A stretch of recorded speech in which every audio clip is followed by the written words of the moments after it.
अस्सलाम वालेकुम बच्चों, क्लास 21 सब्जेक्ट उर्दू टॉपिक हमारे सरसब्ज़ जंगल।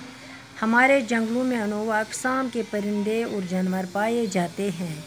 कश्मीर के जंगलों में बारहसिंगा, हिरन, शेर, चीता, रीछ और बर्फ़ानी लोमड़ी वगैरह जानवर बड़ी तादाद में मिलते हैं।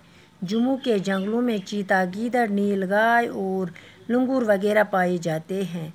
तरह तरह के खूबसूरत परिंदों मसलन नील, मोर, चकोर, जंगली मुर्ग वगैरह का ठिकाना भी जंगल ही है। जंगलों से हमें बेशुमार फ़वायदे हैं। इनसे हम ईंधन और लकड़ी हासिल करते हैं। लकड़ी से हम तरह तरह की चीज़ें बनाते हैं, मसलन पुल, मकानात और किश्तियाँ वगैरह। जंगलों में पाई जाने वाली जड़ी बूटियों से मुख्तलिफ़ अक़साम की दवाइयाँ तैयार की जाती है। इसके अलावा जंगल हमारी ज़मीन को कटाव और बहाव से बचाते हैं, क्योंकि दरख्त अपनी जड़ों से ज़मीन को मजबूती के साथ जकड़े रखते हैं।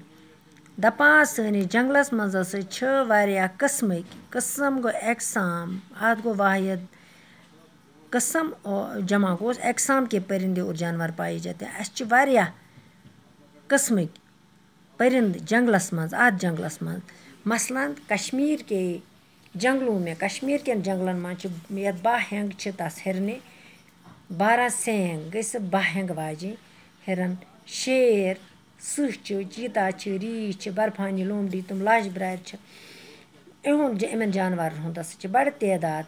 जम किस जंगलस मज़ चीता, गीदड़, नील गाय और वगैरह लंगूर गई तुम पंजन सद वांदर बनान लंगूर।